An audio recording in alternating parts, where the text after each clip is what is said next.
Rams have lost a lot of tough games this season.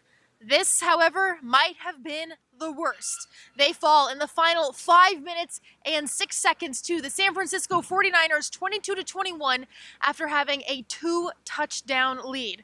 With the Los Angeles Times, this is Gary Klein.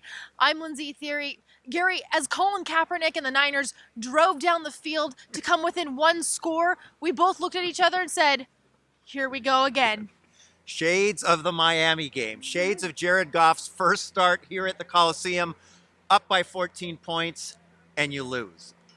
You know, if you've watched this team, it really couldn't have ended any other way tonight. For Colin Kaepernick to drive them down twice for touchdowns and then to do the 2-point conversion, Chip Kelly goes for it.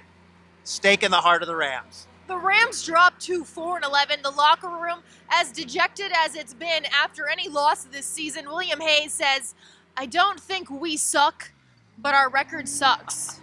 The record is really, really bad. But again, even as well as they seem to be playing, and I should preface that, they weren't playing that well, but they were playing well enough against the worst defense in the NFL to be ahead. And then to collapse once again in the final 5 minutes. Granted, that was vintage Kaepernick, okay? That was a great performance by Kaepernick. But for the defense to just fall apart after the offense just couldn't get any first downs, typical Rams this season. Like you just said, it's the story this season. The defense plays so well, but the offense can't buy them any time on the field, and then the defense goes out, and then they collapse. None of the guys seem to have an answer. They say they need to finish, but I think the frustration with the offense is apparent because that side of the football is definitely not doing, nor has it done its job all season. No, and in the last 6 games now, we've seen Jared Goff. Granted, he's a rookie, but 2 interceptions today. The first one, bad throw. The last one, they're trying to get into field goal position, but just the inability really to complete those passes, to get first downs, to keep the defense off the field. He still has a lot of work to do. They've got one more game here at the Coliseum. They have several players who have committed penalties late in these games on these game-winning drives for the opponents. Today was Cody Davis.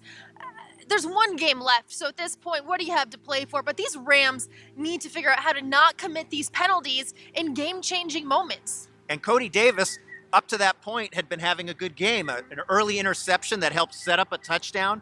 But then just like in the Miami game, like we've seen in a couple of games, as you mentioned, key penalties at the worst possible times. And the 49ers dug themselves out of key penalties. The Rams just kept digging themselves in. Right.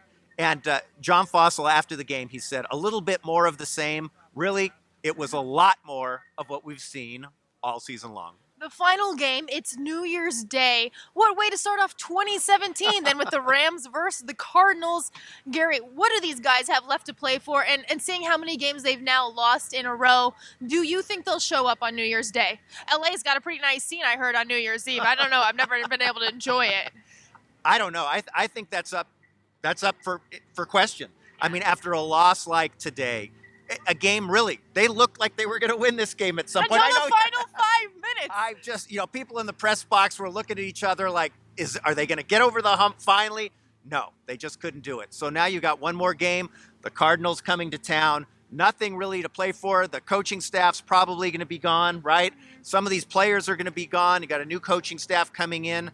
I don't know. It's going to take a pretty good effort by John Fossil. He wouldn't talk about what he's going to use as motivation. He says he's got something up his sleeve. I don't know. We'll see. I don't know at this point, possibly when it could be maybe the winner gets a real big bottle of champagne on New Year's Day. I don't know. Gary, I'm looking forward to starting 2017 off with you, though, in the press box. Of course, keep it on the Los Angeles Times for all the latest on the Rams. Have a very Merry Christmas, Happy Hanukkah, Happy Holidays, and we will see you in a couple of days from the Rams facility.